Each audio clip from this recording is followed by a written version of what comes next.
Good morning, everybody. Welcome to the Center for Spiritual Living Greater Baltimore 10 a.m. meditation. My name is Sue Monaghan, and I'm the practitioner today. So I just invite you to get comfortable right where you are.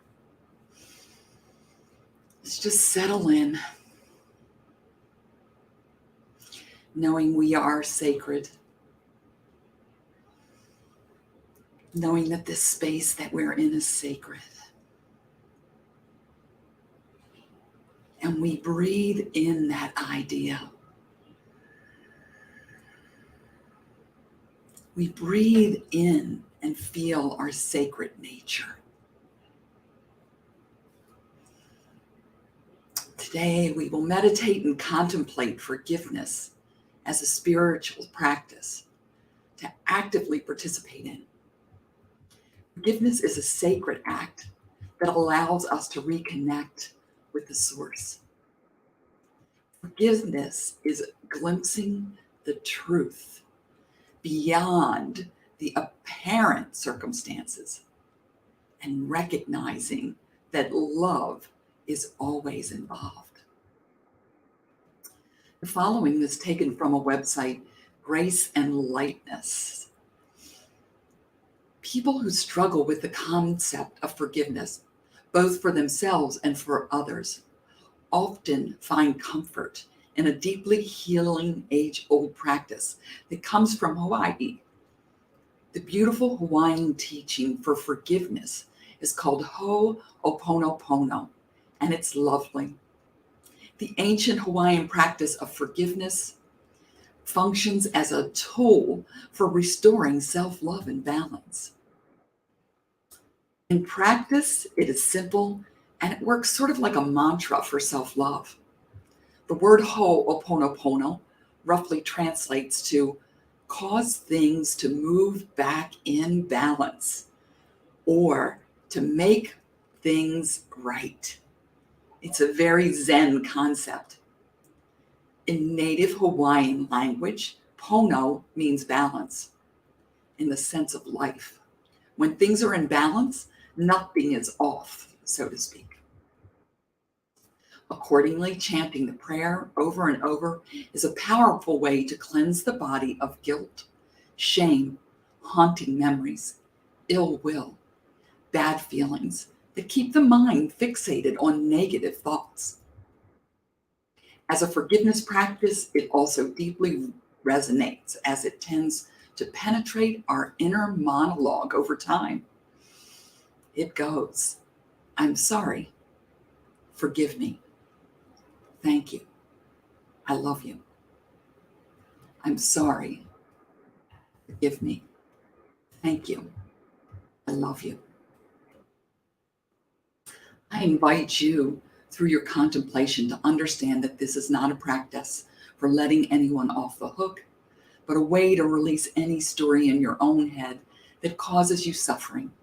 Does not deny the event, but the power, it denies the event for the power to control our amazing life experience. So as we sit and we breathe in, we can repeat these words and reclaim our power. I'm sorry. Forgive me. Thank you. I love you. I'm sorry. Forgive me. Thank you. I love you.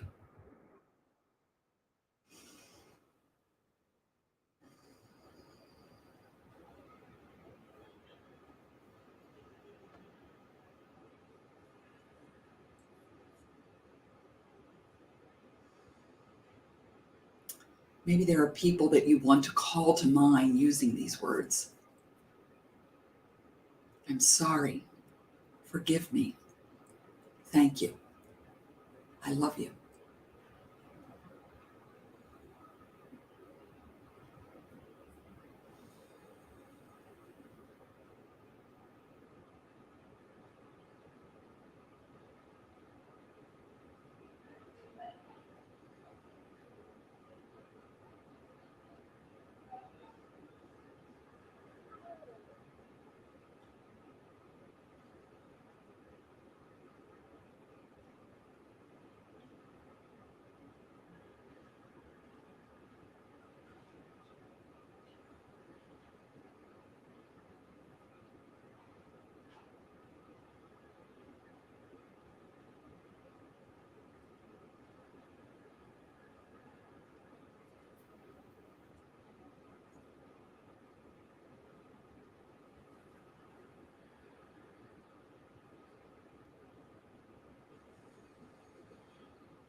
Sometimes I call people to mind that have not caused me suffering, but they may be in pain or suffering.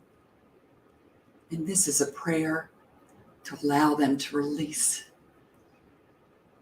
I'm sorry. Forgive me. Thank you. I love you.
For me, often I find that I usually feel that I need the practice for me, releasing those times when I do not show up as my magnificent God self, and there is guilt or shame, blame, or judgment.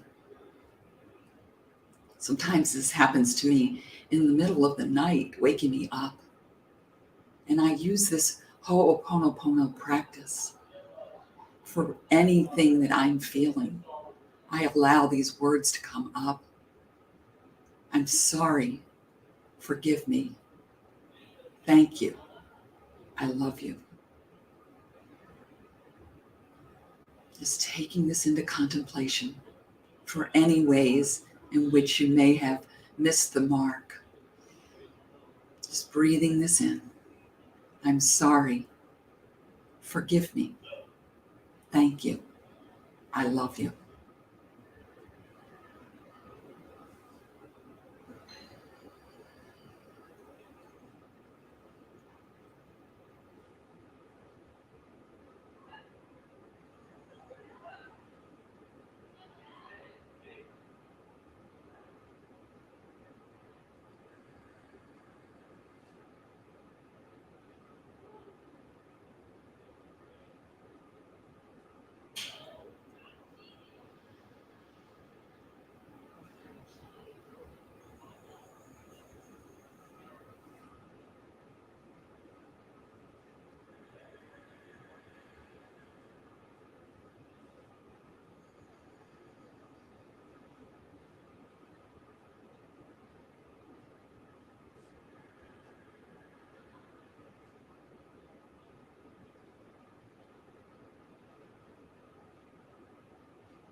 I'm sorry. Forgive me. Thank you. I love you. As I was putting this together for this weekend, it also occurred to me to change some of the words to I see you. Forgive me. Thank you. I love you. If that makes more sense for you, certainly use that. It is a powerful spiritual practice. Last week, we were invited to pause and take 3 deep breaths, which we can do at any time during the day. We don't have to set aside time. Our spiritual practice is our story in motion, daily moving through our lives. Using Ho'oponopono, I'm sorry, forgive me, thank you, I love you. When someone cuts you off in traffic and you're triggered, I'm sorry, forgive me, thank you, I love you. Releasing judgment. I see you. Forgive me. Thank you. I love you.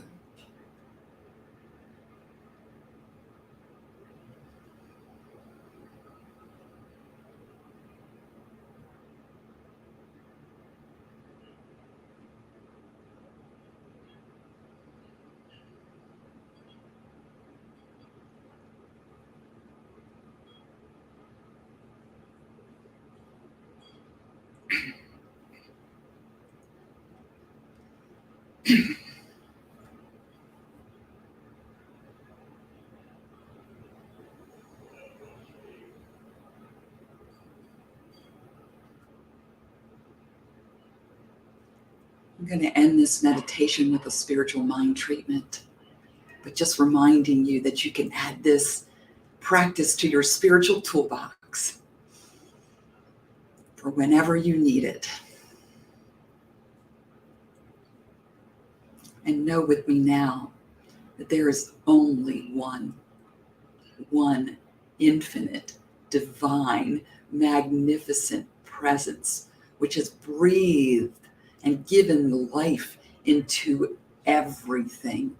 Everything is the essence of the divine cosmic force, power, creative potential. It is all God. So we breathe in the magnificence of that, knowing from the beginning that we were there. We were there at the beginning, the moment of creation, that we are eternal spiritual beings having a spiritual experience in human 3D earth suits. We breathe into the magnificence of that idea. We breathe into the truth of our being, God in form, God in goddesses, divine creative potential. Knowing that what we name and claim and declare is what we know to be the truth of ourselves. As we know God, Spirit, to be love, we know ourselves to be love.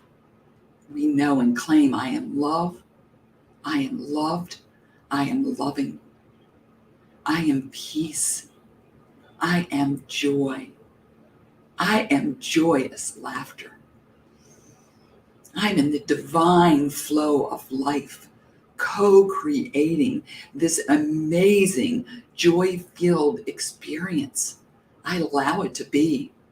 I allow it to be in the midst of pain and suffering, recognizing that everything that goes along with this human experience is part of my story.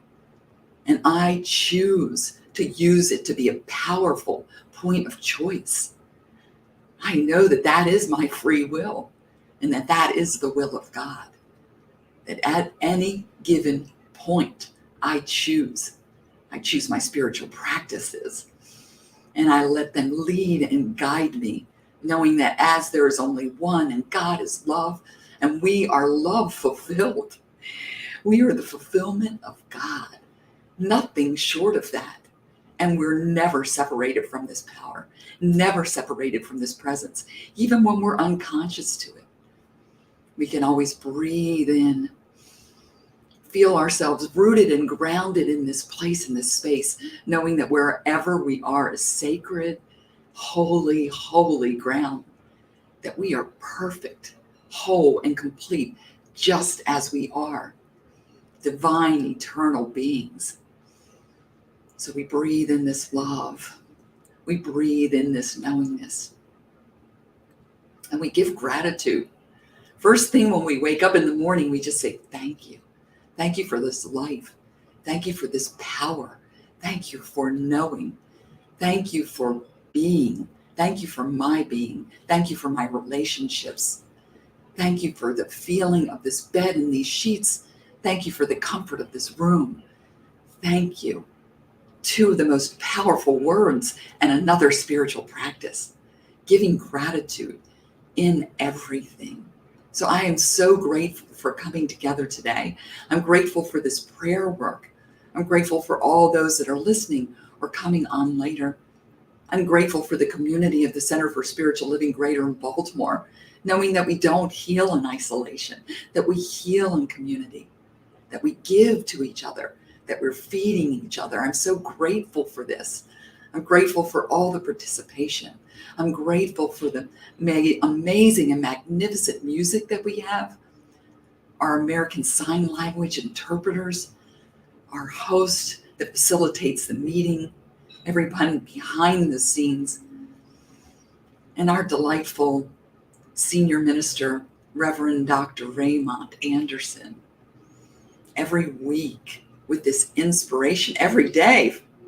I'm grateful for these daily text messages that keep me in alignment.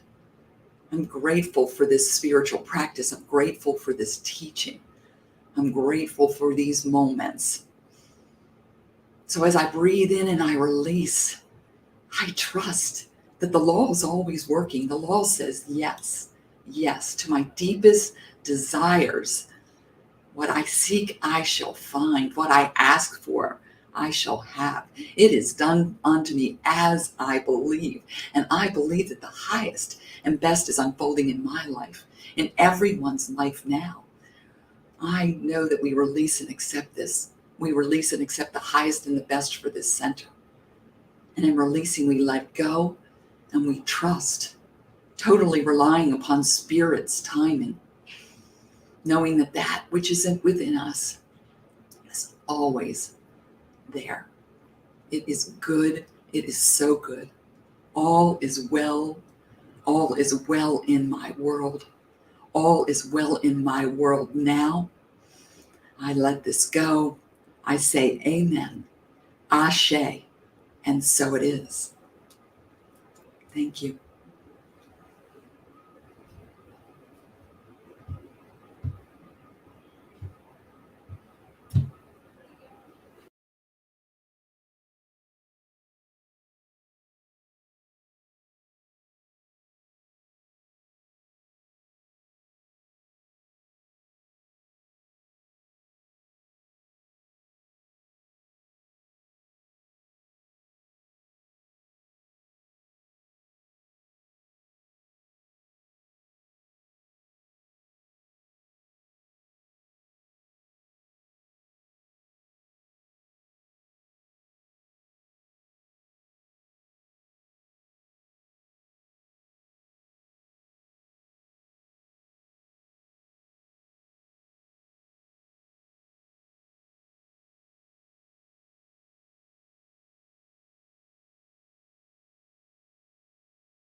One of the elements, one of the teachings in the Course in Miracles that challenged me earliest was the idea that there's nothing to forgive. It's similar to the teaching that there are no others. You know, the Buddhist monk was asked, and how should I treat others? the monk replied, there are no others, and there's nothing to forgive. It's a challenge, it's an invitation, and obviously within keeping in mind our own safety, our own boundaries, our own well-being. I believe when we can invite others into our space, open our hearts with such a radical awareness that there are no others and there's nothing to forgive, that we discover ourselves in a different way. That forgiveness is not just for the so-called others. It's a gift that we give ourselves. Just as you are without changing a thing. Just as you are, I accept you. I see you, I hear you, I welcome you in just as you are. Just as you are. Just as you are without changing a thing. Just as you are, I accept you. I see you, I hear you, I welcome you in just as you are. Just as you are. Just as you are without changing a thing. Just as you are, I accept you. I see you, I hear you, I welcome you in just as you are. Just as you are. Just as you are without changing a thing. Just as you are. Just as you are, I accept. Just as you are. I see you, I hear you, I welcome you in. Just as you are. Just as you are. Just as you are. Just as you are without changing a thing. Just as you are. Just as you are, I accept. Just as you are. I see you, I hear you, I welcome you just as you are. Just as you are. One more time. Just as you are without changing a thing. Just as you are. Just as you are, I accept. Just as you are. I see you, I hear you, I welcome you in. Just as you are. Just as you are.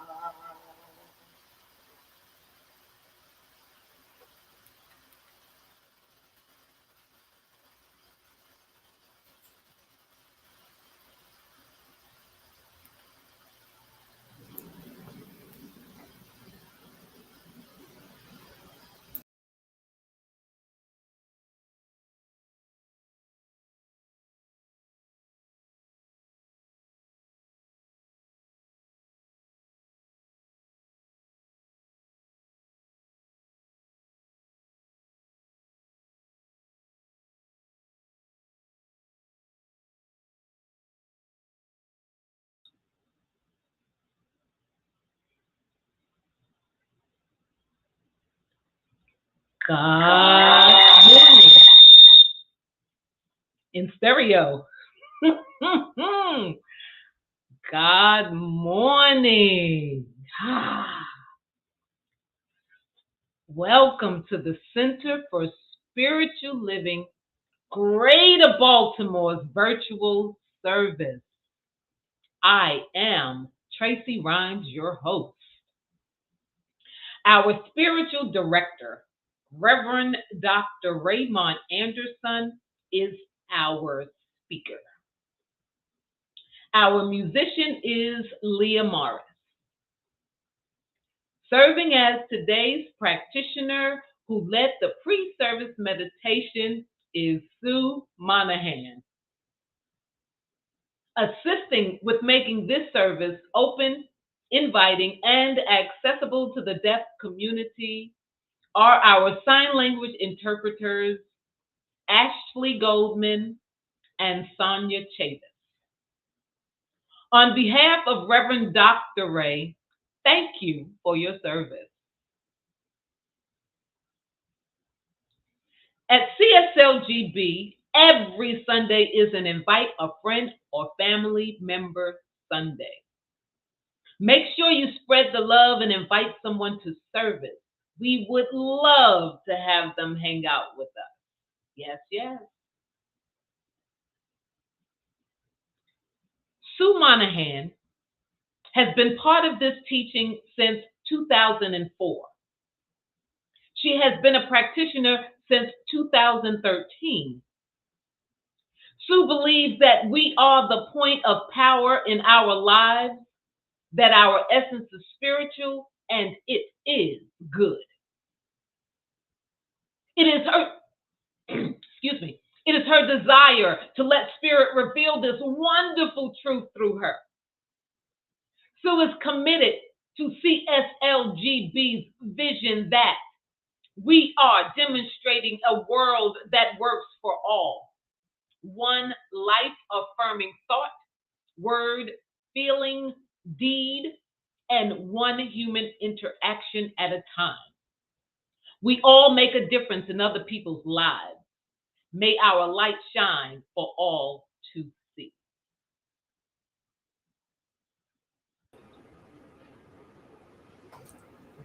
Good morning, CSL Greater Baltimore. So just breathing in, taking in this divine breath,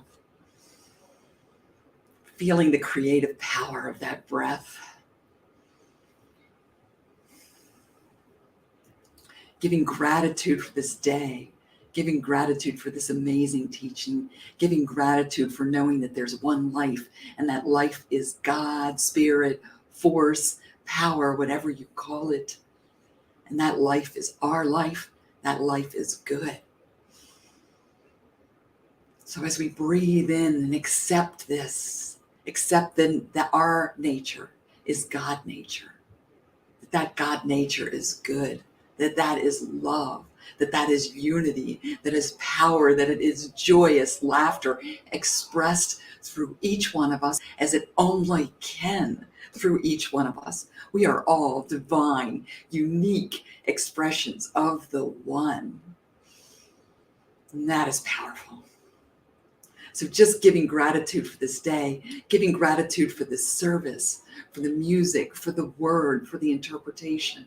Just being so grateful to allow ourselves to know and understand and recognize this teaching, and also to feel it in our heart, to let our hearts be open for the message and the music to reveal that feeling, not just knowing, but feeling.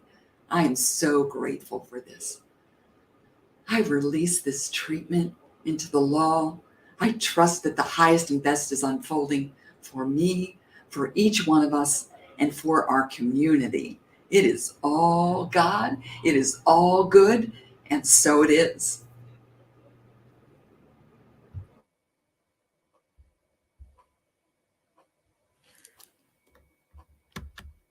The Center for Spiritual Living, Greater Baltimore's community, honors the world's religions. One tree, many branches. One mountain, many paths. One world, many religions and spiritual traditions. With the lighting of these candles on the first Sunday of each month, we not only honor each person on their select path, but we also bless them and recognize the light, the love, and the life-affirming nature of spirit as it shows itself in each path, in each practice, and in each person.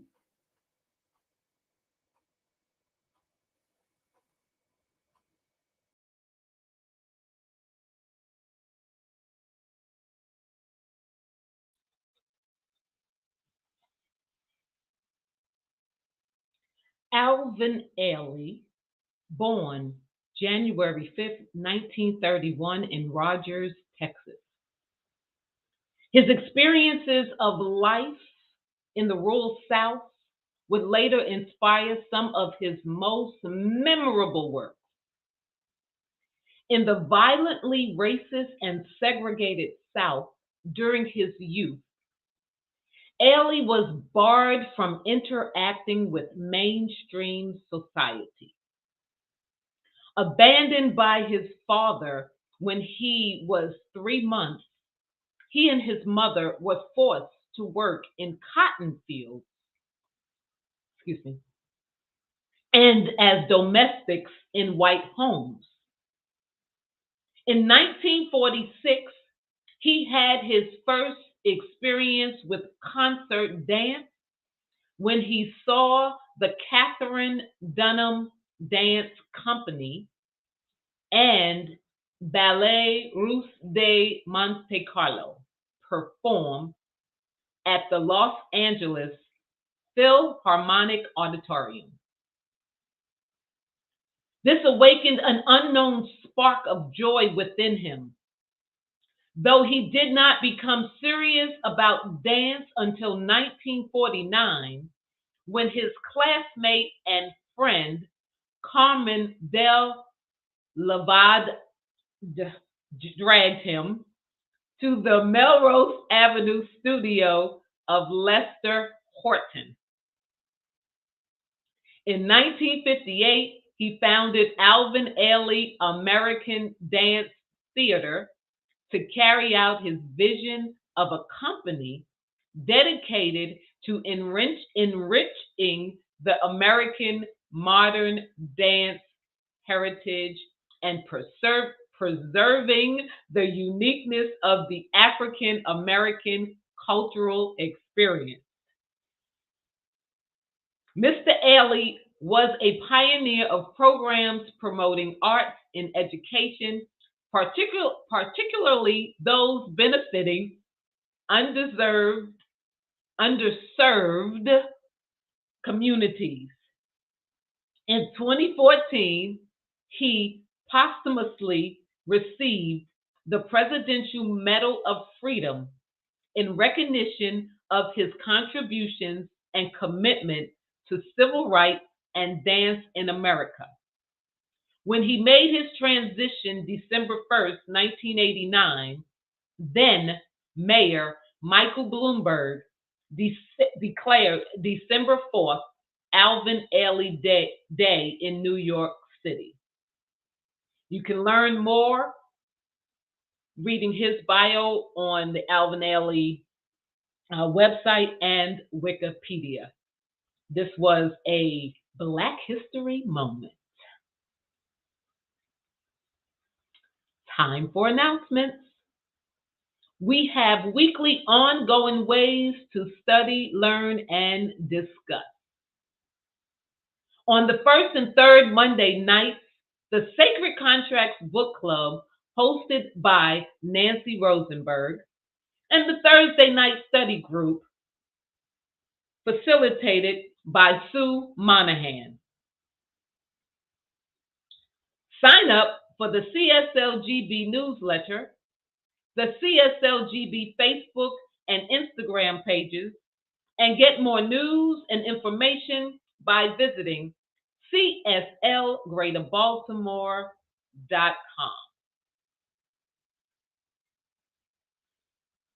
The CSLGB community assembled blessing bags for the homeless and those who can benefit from the bag in the Baltimore area. The bags were distributed February 6th during the Baltimore ceasefire. To offset the cost and for future distributions, We are still accepting monetary donations. To give, visit the website and note that your donation is for blessing bags. The CSLGB C7 Core will have group and panel discussions with Q's and A's to encourage open, honest, and authentic dialogues regarding topics such as race, gender, and being LGBTQ. The next discussion is March 5th at 11 a.m. If interested in more information about this, contact Reverend Dr. Ray. If this fundraising vision inspires you and you are interested in serving on the fundraising committee in any way possible, contact the chair, Rainica Parametla, and come together to strategize the most effective ways to manifest funding. To get more information, meeting dates and time, and join the committee, send an email to rainica.parametla@gmail.com. Here at CSLGB, every Sunday is a great day to choose this as your spiritual community, your spiritual family. The first step is to take the discovery class, which is offered online and can be taken at any time. Visit the website to learn more and enroll in the discovery class.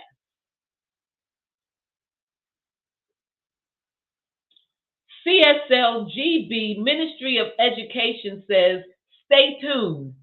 More classes are coming. You are encouraged to visit the website cslgreaterbaltimore.org or .com. Reverend Dr. Ray will be teaching some classes. American Sign Language songs and affirmations in ASL, American Sign Language. In ASL, frozen text refers to those things that you sign the same way each time. This allows people to memorize and perform various texts more readily. For those of us wanting to add ASL to our Sunday services, signing affirmations and songs are an excellent way to do so. When is this happening? Thursday, March 17th through April 7th, 5:30 to 7 p.m. Mountain Time. You can register at shop.csl.org/classes. There is an early bird price of $110.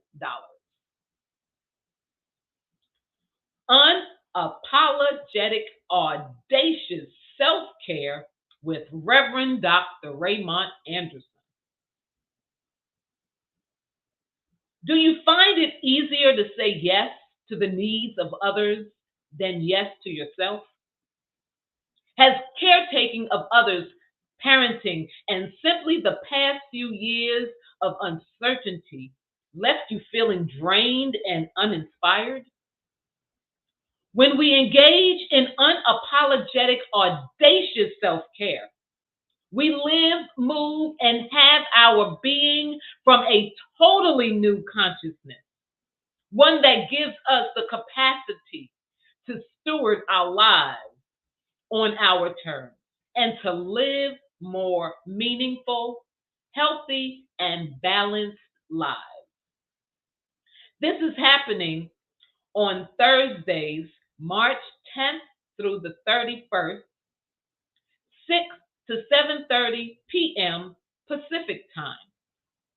You can register at bit.ly/3 BOHNZE. You can always also check out Reverend Ray's Facebook page to get this information.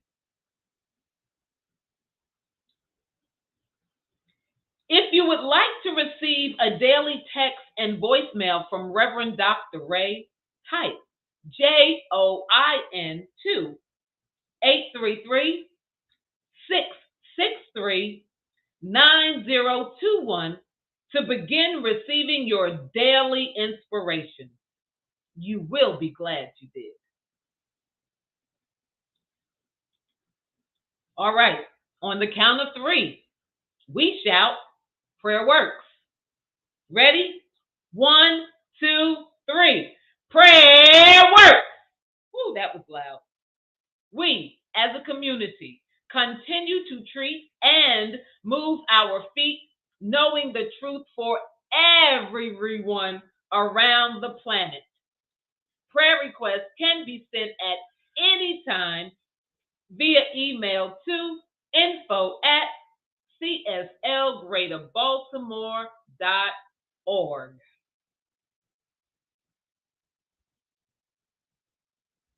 Lea was born in Baltimore to a father who toured the world playing trumpet in the funk band Black Heat, and a mother who dreamed of opera while performing with her siblings in the Jones Family Gospel Singers.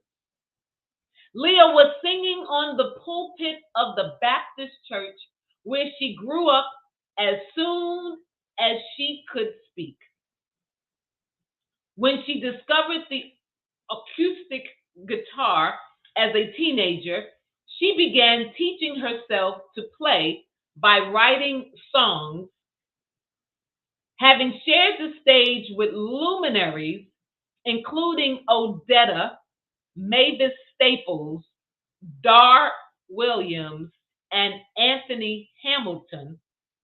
Lea's sound seamlessly blends gospel, jazz, country, and R&B into her own style, soul folk. Learn more at thisislea.com or on her YouTube channel, This is Lea.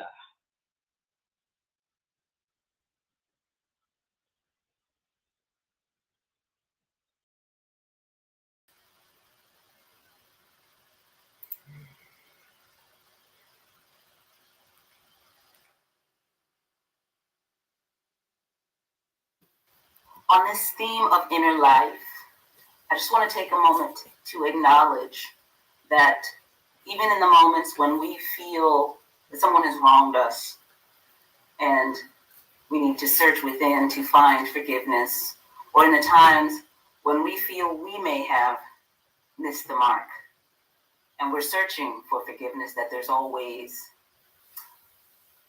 that within which is waiting for us to acknowledge that all is well. Oh my gosh. Waiting for me, waiting for me in the quiet and the stillness, waiting for me.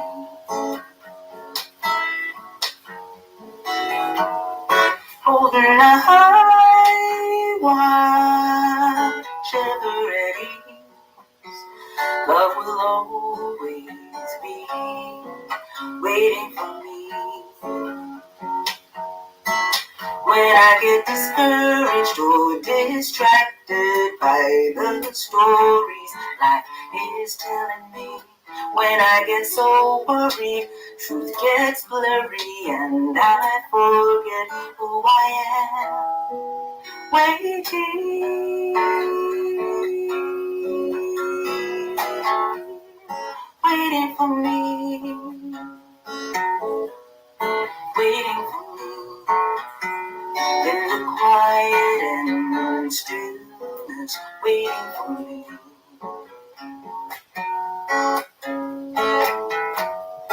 Holding a high, wide, shiver at ease, love will always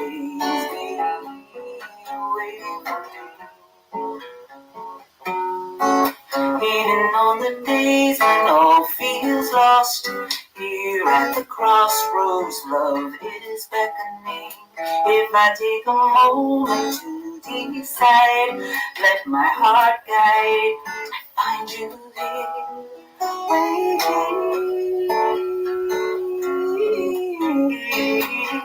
for me, waiting for me. In the quiet and the stillness, waiting for me.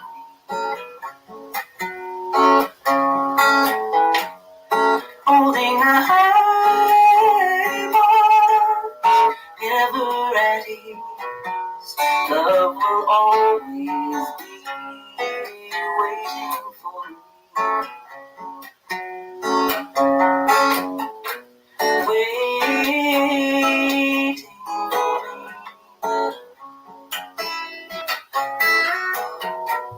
Waiting for me.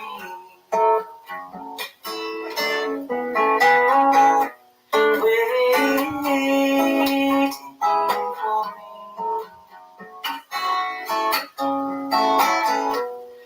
Waiting for me.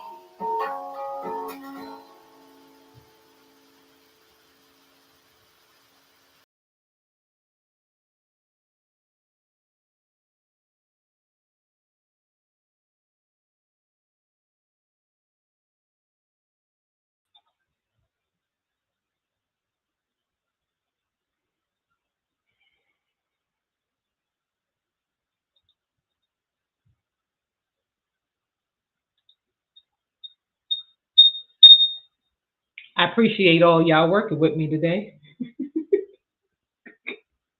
Sometimes things happen. All right. Okay, so now Sue returns to lead us in a spiritual practice.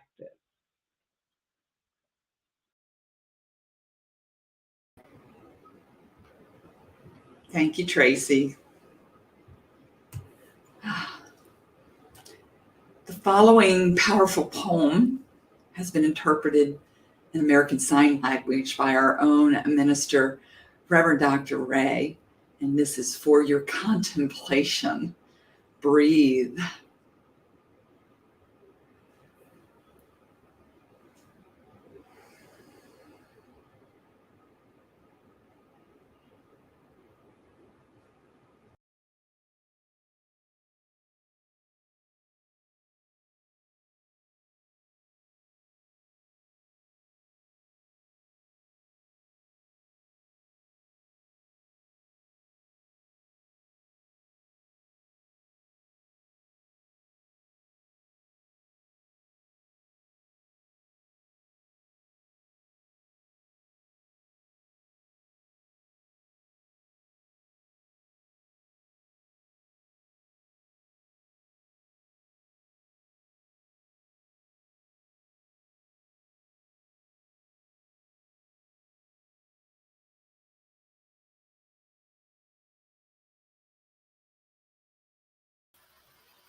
May this be the day we come together.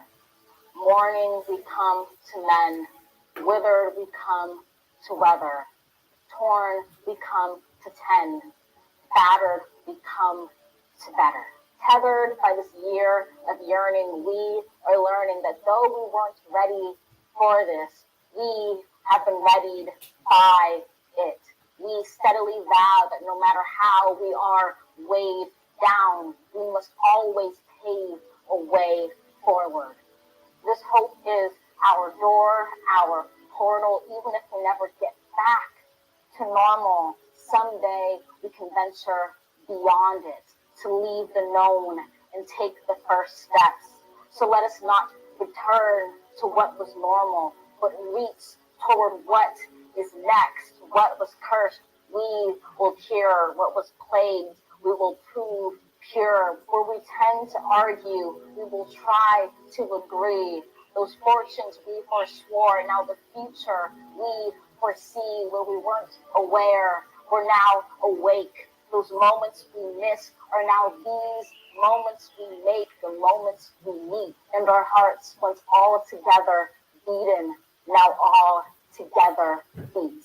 Come, look up with kindness yet, for even solace can be sourced from sorrow. We remember, not just for the sake of yesterday, but to take on tomorrow. We heed this old spirit in a new day's lyric in our hearts. We hear it for old lang syne, my dear, for old lang syne. Be bold, same time this year. Be bold, same time, for when you honor yesterday, tomorrow ye will find. Know what we fought need not be forgot, nor for none.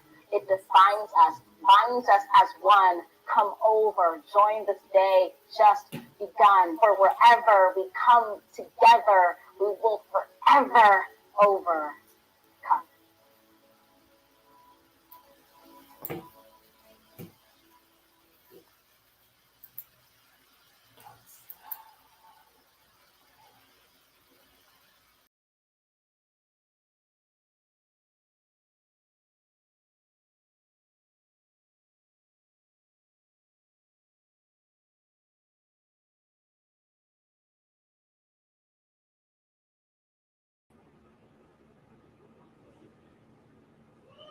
And so it is. My apologies all for my mess up there.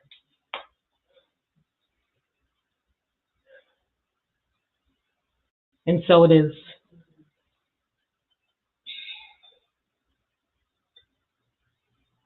Okay. Reverend Dr. Raymont Anderson is an ordained Centers for Spiritual Living minister serving the Center for Spiritual Living, Greater Baltimore community as our spiritual director. He has frequently been referred to as a Renaissance man and visionary New Thought leader. As a lifelong learner with a passion for self-development, personal transformation, transmutation, and transfiguration, he lives his bliss as a teacher, minister, author, visual artist, ASL performing artist,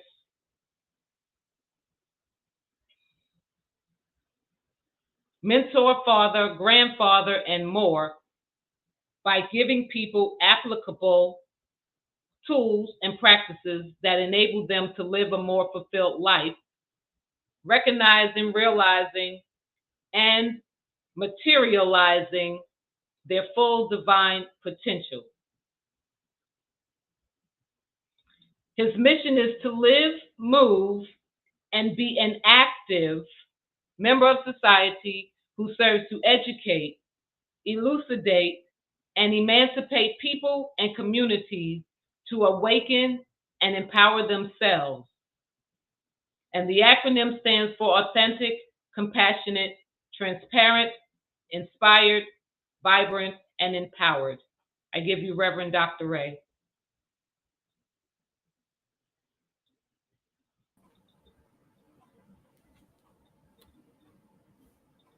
Good morning, everyone. How's it going? Let us pause for a moment and envelop Tracy in the energy of it's okay. It's a little challenging when one person is operating 1, 2, 3 computers and 7 different people, and so breathe. Just go get you some oatmeal real quick. So today we are continuing with this idea of this inner life. Today we're specifically talking about the concept of forgiveness, which is a very challenging concept for a lot of folks. So the blurb on the screen says the human being is in a process of transformation and undergoes experiences that help them to evolve. The people who are part of our lives play a role in that life. They help us to become aware of our growing edges. Others do nothing more than point out and trigger our wounds, our weaknesses. And yet, very often, it is not others who make us suffer, but we who cause ourselves to suffer. Forgiveness is the path that allows us to free ourselves from resentments, regrets, guilt, shame, anger, and fears, so we might have inner peace. It is a sacred act that allows us to reconnect with the source. Forgiveness is a decision we deserve. It is not only good for our mental and emotional health, but it is also for our physical, breathe, also for our physical health. It is a tool given to move forward on our own spiritual path of evolution. So let's start off with this idea of resentment and regret, guilt, shame, anger, and fear. And as we're thinking about these words, for those who were present during Sue's pre-service meditation, when she spoke about the concept or the meaning of ho'oponopono, to make things right. What does it mean to make right the energy of resentment? What does it mean to make right the energy of shame, etc.? What does it mean to make it right? Well, a good part of that is to heal it. But we have to understand what each of these mean in order to really dive in the same way that a virologist has to understand the virus in order to create whatever is going to be the cure for it. So resentment, bitter indignation at having been treated unfairly. Do you feel that anywhere? Regrets, feeling sad, repentant, or disappointed over something that has happened, something that has been done, especially when it refers to a loss or a missed opportunity. Guilt, feeling responsible for something. And there's that word again, regretful for a perceived offense, whether it's real or imaginary. Can also be a part of the reaction that comes up from grief. See, so what we're going to discover with these words and these energies, these feelings, is they are deeply interwoven. And that when we start to unravel, have you ever had a shirt or something and it's got one of those little stray threads, and you messing with it and you pull that one thread and then you notice the whole shirt starts to unravel. You're like, that's not what I wanted to happen. And then buttons fall off. It's the same thing with this. When you make things right, when you address your holistic health, it addresses all of this stuff. Shame, an unpleasant, self-conscious emotion typically associated with a negative evaluation of oneself. Withdrawal motivations and feelings of distress, exposure, mistrust, powerlessness, and worthlessness. Feeling embarrassment or humiliation that arises in relation to the perception of having done something dishonorable, immoral, improper, etc. And then the last two, anger, a strong feeling of annoyance, displeasure, hostility. Hostility, hostile behavior being unfriendliness or opposition, acts of warfare. Fears, an unpleasant feeling triggered by the perception of danger real or imagined. So having named these things, we can then go, because it says this so that we might have inner peace. Make things right so that we may have inner peace. Forgive so that we may have inner peace. It is a sacred act, right? Remember what we went through. Inner peace, sacred act, allows us to reconnect with the divine, with source, with God, with the all that is. It's good not only for our mental health, our emotional health, but also our literal physical health. It gives us the energy to move forward on our own path of evolution. Forgive, to surrender, to release, to no longer hold on to any of those things, to stop feeling angry or resentful toward someone for an offense, a flaw, a mistake, to cancel, to pardon, to exonerate, to release an unhealthy story. All of that is part of forgiveness. And yet, let's also be mindful that forgiveness is often given this idea, and Sue even mentioned it in the meditation. Oftentimes, we have this idea that to forgive means we got to be friends. You did me wrong. I forgive you. We got to be friends. Forgiveness doesn't necessarily mean we have to be friends. Forgiveness means that connection, that energy, that whatever it is has been resolved. But oftentimes, the resolution of it means the people go their separate ways. It doesn't mean I forgive you for embezzling money, and so come on back in. Be the vice president once again. Be the treasurer again. Be the CEO again. Even though you embezzled, we forgave you. So come on, forgive and forget. Like that's a very common theme, which is one reason why so many people don't want to forgive.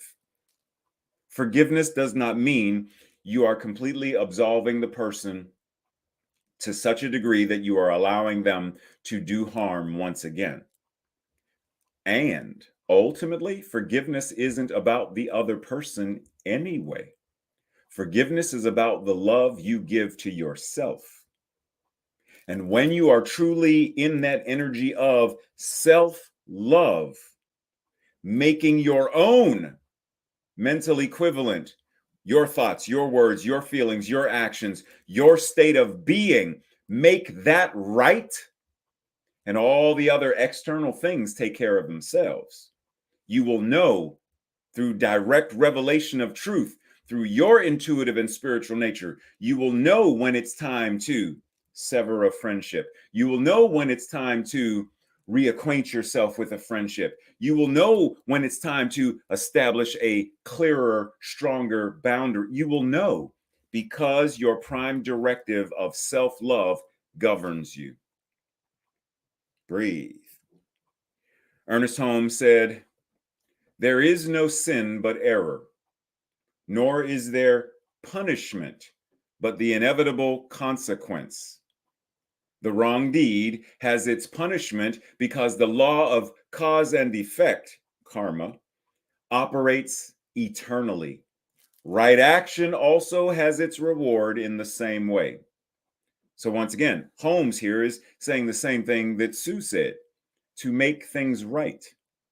If I have a particular desired outcome, the effect, then I am invited to change the cause. I am invited to look at the mistake, the error, the whatever it is that is being felt, holding me back from that effect, make things right, treat and move my feet, anchor and ground in principle. And what I notice is, as I change my inner environment, my thoughts, words, feelings, and actions, my way of being, then the effect, cause and effect, they go together. But I must be clear. And lack of forgiveness prevents such clarity. Holmes goes on to say, divine forgiveness is always within reach. What a great burden of personal responsibility disappears when we understand that the eternal mind, God, holds nothing against us. The sky doesn't hold a grudge because when it opens up and rain falls and we put up an umbrella, it doesn't say, how dare you? I'm angry at you. I'm going to throw a lightning bolt and strike you down. The sky does what the sky does. Rain does what the rain does. The sunshine does what the sunshine does. It says in the Bible, it rains on the good and the bad alike.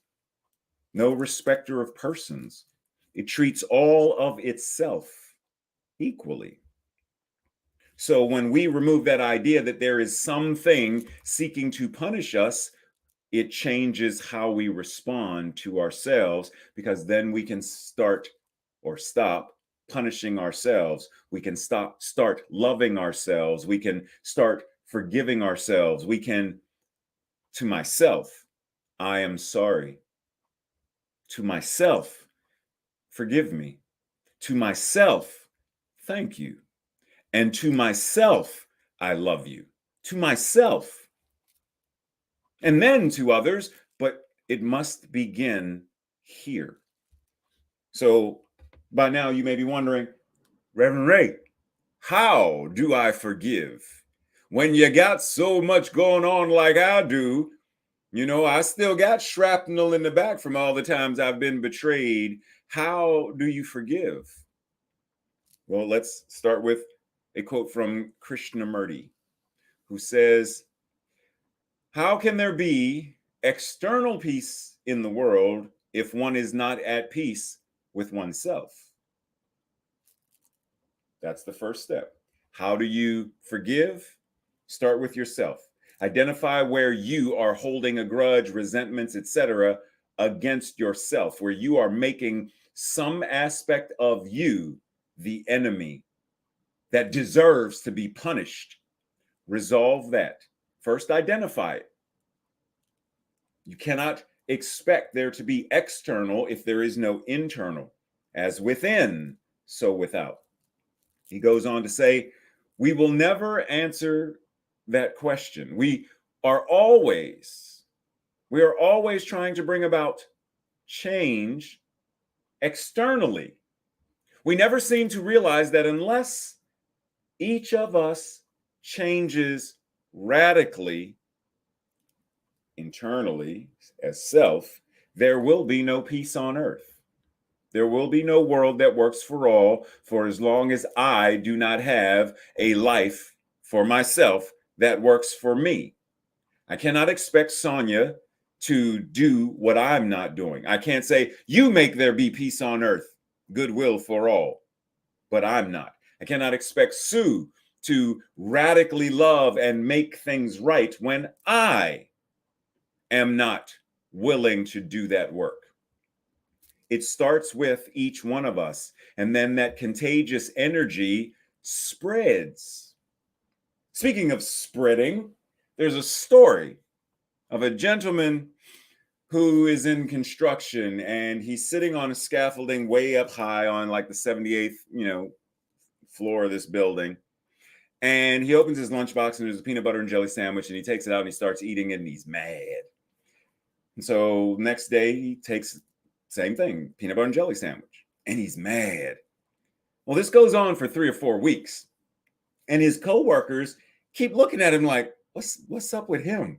Like, he's consistently been mad about this sandwich. Like, we keep thinking he's getting ready to like hurl it into space because he is so furious. And so one of them turns to him and says, hey, Clark, if you don't like peanut butter and jelly that much, why don't you just tell your wife to stop making them for you? And he turns without skipping a beat, and he says, oh, my wife doesn't make these, I do. Pause and take that in.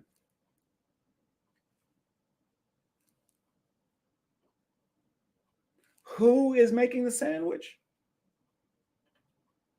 He is. And he's suffering as a result of it. How often are we making our own sandwiches? How often are we breathing life into our own resentments and angers and fears and narratives of when I was 10 years old, 11, 12, 18, 19, 30, 37, 54, 56 years old. Well, next month, 56 years old. I'm making the sandwich. I'm making the same donuts, but I don't like the donuts with the little sprinkles on. But I'm making them. How often do we do that? Rather than recognize and understand that we have a choice to forgive or not to forgive, but recognize that with that choice, because it is a choice, with that choice, recognizing to forgive means one thing, to not forgive means another. To forgive means I have health and joy and peace and freedom.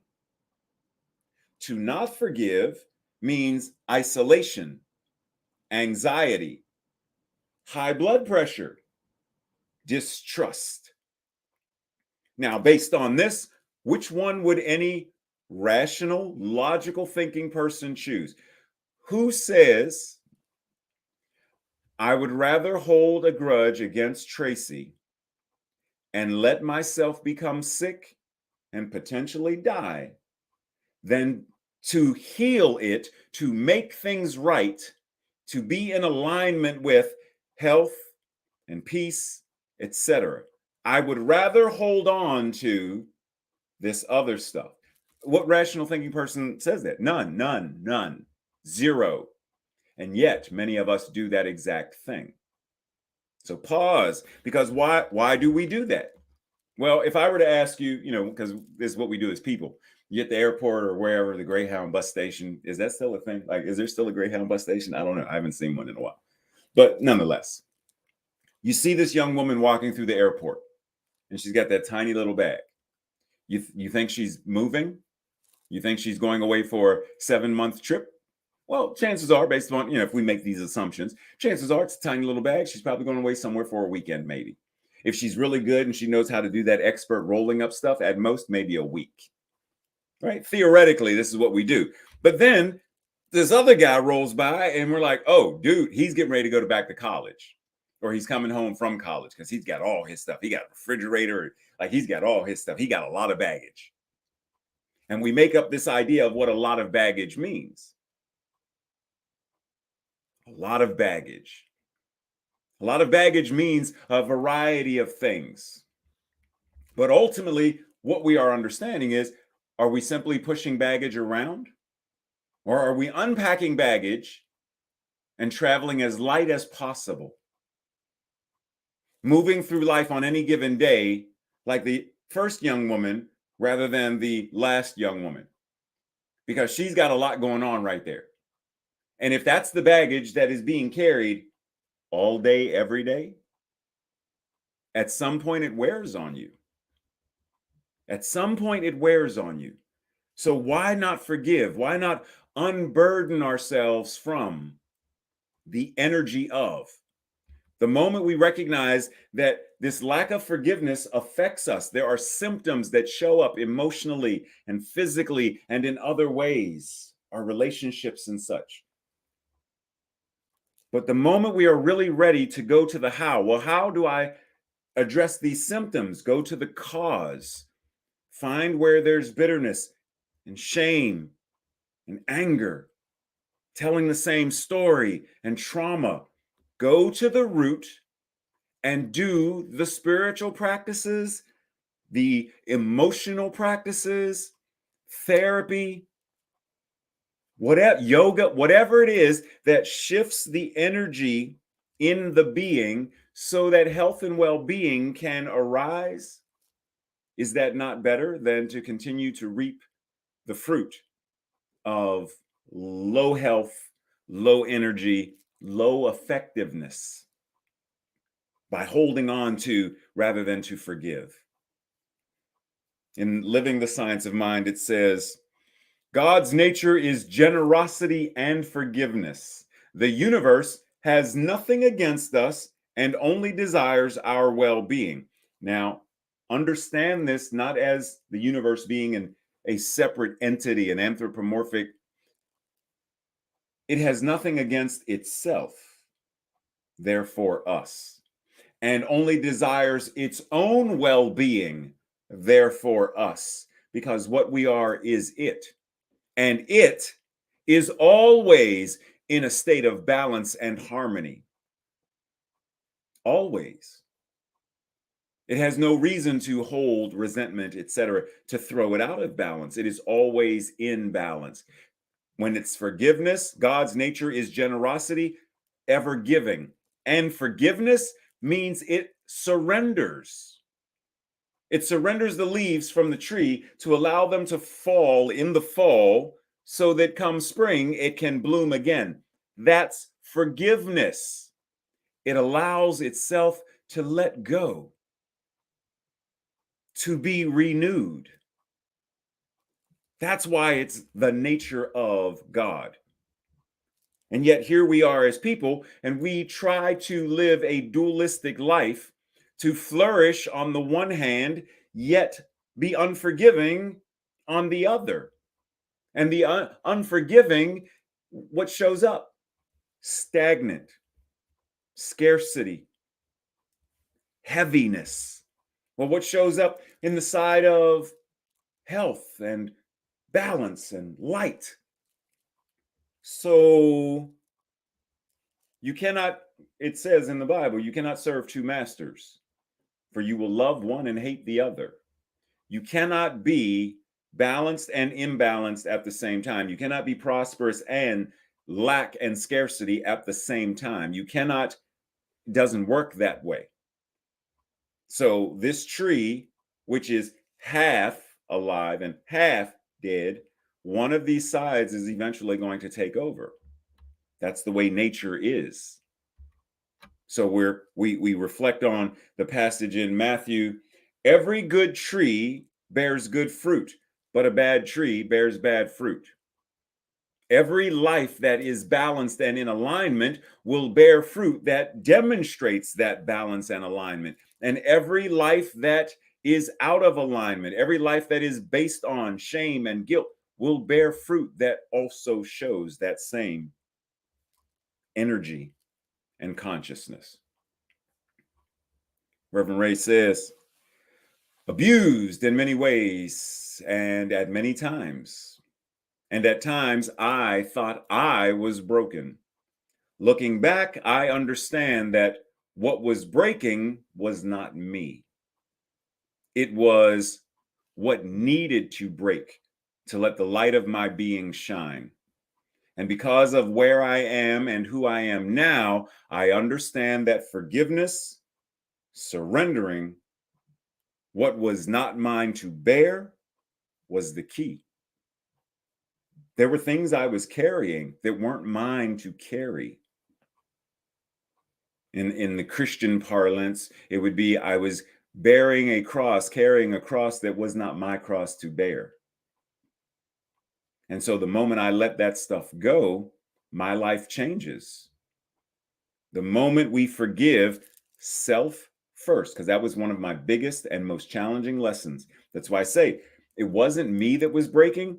It was the story that needed to break. I am a victim. Break the story, the light shines. I'm a victim of the abuse.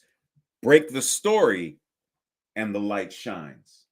See, it wasn't me that was breaking. It was the masks of and the facade of those needed to break in order for the truth to shine forth. And so what we recognize is in the same way that, and you've heard me talk about this idea of forgiveness before, where forgiveness has nothing to do with the snake. Forgiveness is getting the venom, getting the poison out of your own body. But we also recognize that there is a thing called anti-venom, right? Forgiveness, there's also a passage that says, what you meant for my harm, I turn to good, right? Joseph and the amazing Technicolor Dreamcoat. He says, look, y'all meant this for my harm. You meant to destroy me. You meant to kill me. And what you meant for my harm, I have turned it around. God has turned it around in order to accomplish a day like this, to preserve, to save, to heal the lives of many people. So you take the venom and you turn it into anti-venom. You take the circumstance or situation. I can't undo the fact that I was an abused child, but I can take that story and I can transform it so that it now becomes a source of healing. I turn the venom into anti-venom. I make what was wrong right. And from that rightness, because we always say, there is nothing that needs to be healed, only truth to be revealed. Nothing that needs to be healed, only truth to be revealed to make things right. So we're invited. What is mine to do to make things right? In this story of the Buddha's teachings, but he has insulted me. He has abused me. He robbed me. He who lives with these thoughts will never be free from hatred. For hatred never conquers hatred. Hatred is only conquered by love. This is the law. An apple seed will never grow an orange. This is the law. So what are we invited to do? Do the inner work to change the energy, to change the consciousness. Just as King said, darkness cannot drive out darkness, only light can do that. And he quotes the same story from the Buddha. Hate cannot drive out hate, only love can do that. To which we go to Audre Lorde, who said, caring for myself, which caring for myself could be forgiving myself, loving myself, nurturing myself, supporting myself, surrounding myself with those like-minded individuals who also do this for me, who I can also do this for. Caring for myself is not self-indulgent in the way that they talk about self-indulgent. It is self-preservation, and therefore is an act of political warfare. Why political warfare? Because the system, the policy, the systemic nature of culture and society would say things like, as a woman, you're supposed to do this for your husband or your boyfriend. It's your job to stay home barefoot and pregnant, to do that. That's the culture. Political warfare is, yeah, no, I'm not doing that. Ruth Ginsburg, political warfare. I'm going to not only be a lawyer, but I'm eventually going to be a Supreme Court justice. Why? Because she cared for herself.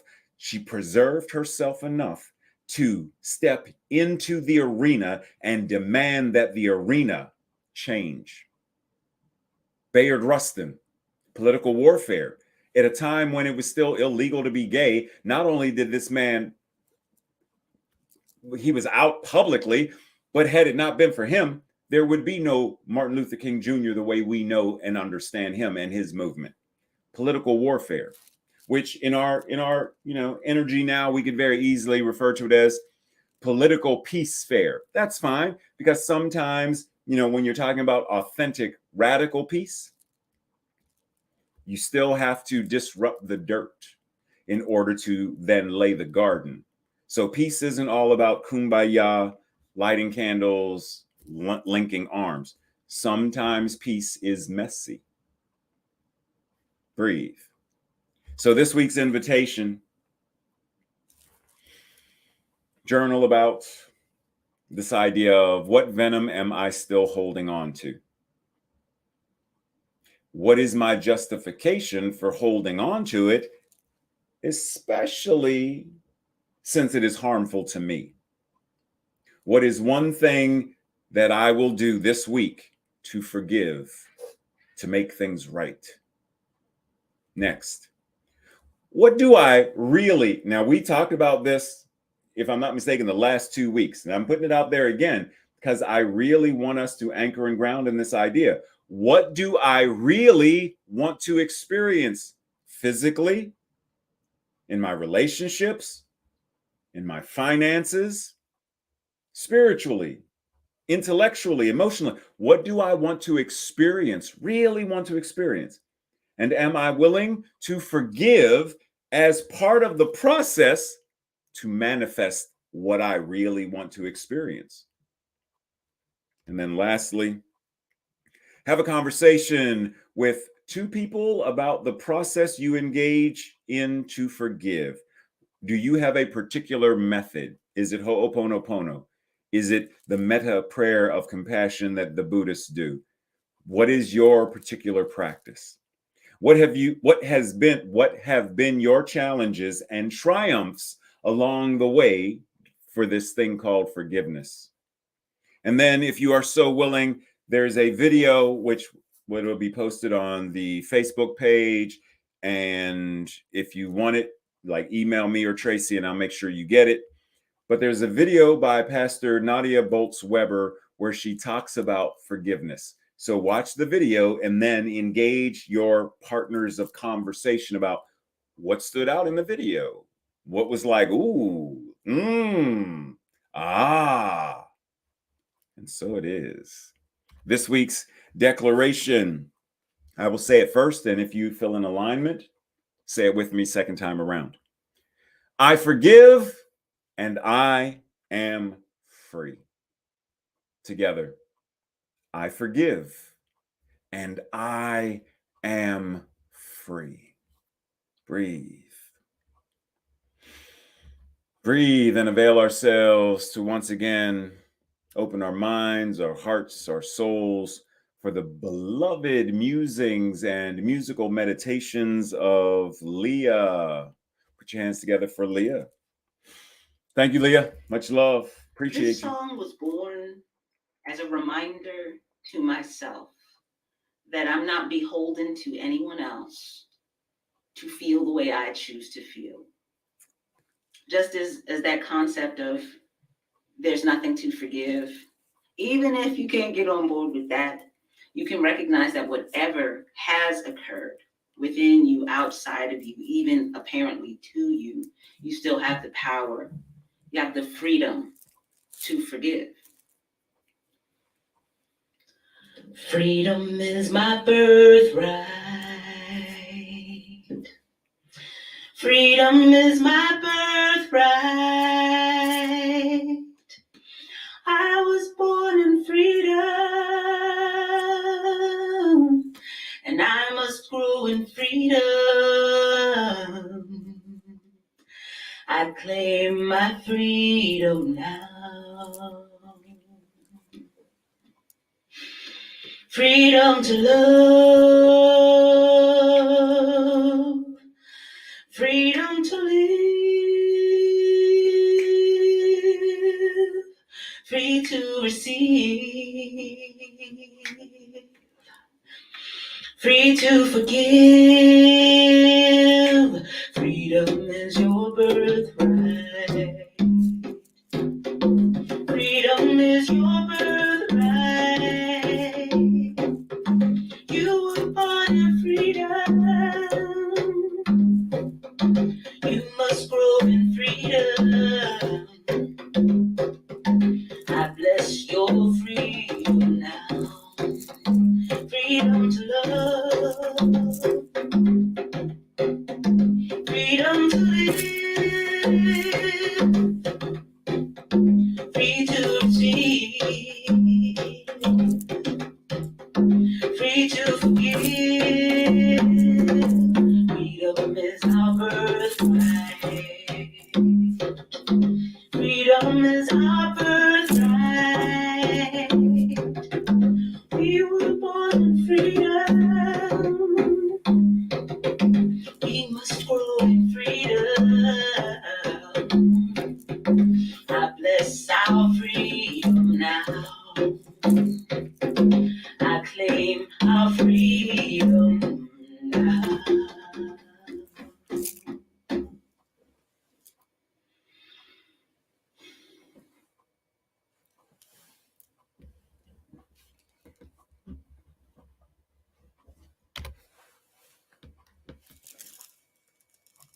Yay! Thank you, Leah.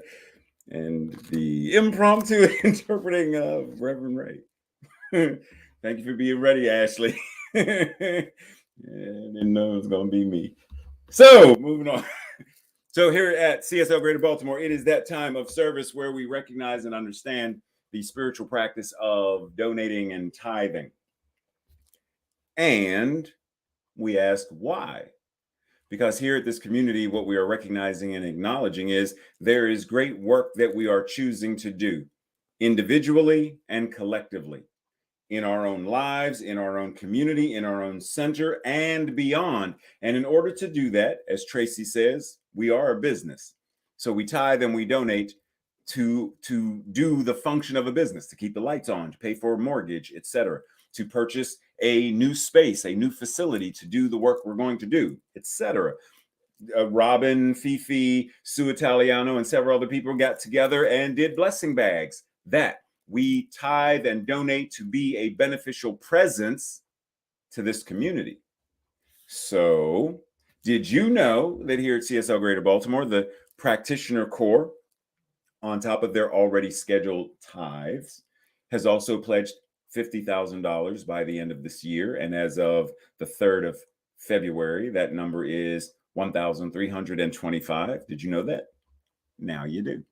Did you know that the community is also matching pledge $50,000? And I know right now it looks like there isn't anything, but see, it takes time for tithes to come in, for the treasurer to accomplish everything that she does, because there's always things that our beloved Sue is doing to make right. So just because it looks like it's zero, oh, no, it is not. I just want to mention it because sometimes people say, why is the number zero? Because it takes time to get everything caught up. Breathe. But this is also on top of the community's regularly scheduled tithes. Now, if you are new, you may not know that when we declare this declaration of financial wealth and abundance, we are also declaring physical health, wealth, and abundance, emotional health, wealth, and abundance, etc. In essence, and I know I keep bringing what Sue said, I keep bringing it back, Sue, I keep bringing it back. This is a declaration for making our lives right, for recognizing, acknowledging, and declaring the wholeness, the perfection, and the completeness in all areas of our lives. And so when we declare financial wealth and abundance through these words, recognize that we are also declaring it for all the other aspects of our lives that we are choosing to experience it in.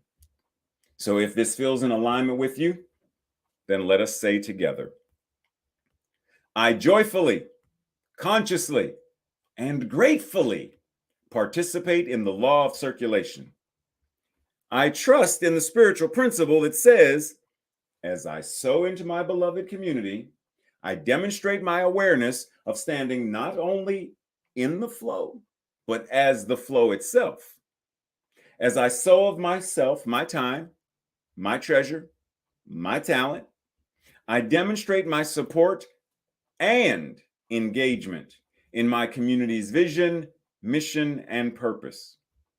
I actively give as a demonstration of manifesting, of reaping the harvest of a world that works for all. Breathe. Now, if you want to know specifically the ways in which you can tithe, offer, donate, give, PayPal is one, Givelify, text to give, postal mail. If you ever have questions, you can always email Sue Monaghan, our treasurer. You could email me, like any of the board of trustees. You can go to the website. There's always understand that you can reach out. And in case you did not know, you can divide a portion of your tithe. Maybe you want to do 50% to the new building fund, 50% to compassionate care. Like, you can divide things up if you want. And if you want more information about that as well, feel free to reach out. Thank you. Thank you for being who you are. Thank you very much. Thank you very much. We truly appreciate you as a being. Tracy says, remember that you are awesome. And I second that amendment. Remember that you are awesome because you are not only like we say, made in the image and likeness of, but you are not only made in the image and likeness of love, you are made of love itself. You are made of the energy of awesomeness itself. How could you be anything else? Breathe. So today after service, if you want prayer, and remember, you can get prayer, like things are already right, but I want more right. I want more rightness. As Lea said, we grow in freedom. That means more expansive, open at the top. So if you want more of that, feel free to join us in the Zoom room. And when you get in, type the word prayer, and Tracy will know that you are seeking prayer with Sue. Now, if you want prayer and you're going to attend the board meeting, type both. That way Tracy knows, calculating people, who's where and who's going to be where, because today is also board meeting Sunday. And we are an open board, so everybody's invited, where you can come and see what's going on with your community, what new things we have going on, strategic plans, et cetera, financial information, like all that stuff is there available for you in this community. So come on in. And if you want to join us in the Zoom room, simply to chat, to love up on each other and say, hey, what's up? How are you? How's it going? What you doing later today? Oh, you going to the lunch bunch group, ain't you? Yeah, I'm gonna see you there, right? If that's what, then come on into the Zoom room and chat it up, love it up. So let's anchor and ground as we close in prayer, recognizing that from the very beginning till now and on throughout eternity, this moment, this breath, this infinite and eternal now is great. It is glorious. It is filled with all the power and passion and purpose of life itself. And that being what it is, I know that that same passion, power, purpose is living, moving, and having its beingness in, through, and as me. And what is true for me is true for everyone viewing now, or viewing this now, later now, whenever, wherever, however. That truth is the whole truth and nothing but the truth throughout time and space, because that which is God, that which is spirit, doesn't weaken, doesn't lessen, doesn't shift or change in a way where that becomes an untruth. That same power, purpose, and passion that is living itself as each one of us right now is what we carry into the rest of our day, the rest of our week, the rest of our lives, the rest of eternity with, because that is our truth. And anything that is showing up that might want to convince us otherwise, we ground, we anchor, we forgive, we make things right. Breathe. Surrendering this into the law that says, yes, knowing that the infinite is always acting upon itself, I know this treatment, the opening prayer, the opening meditation, the opening song, all the way through, all of it is how God is showing up, reviving, invigorating itself right here and right now, in, through, and as each one of us. That is the demonstration of answered prayer. It is so, and so it is. Namaste, blessings. See you over in Zoom.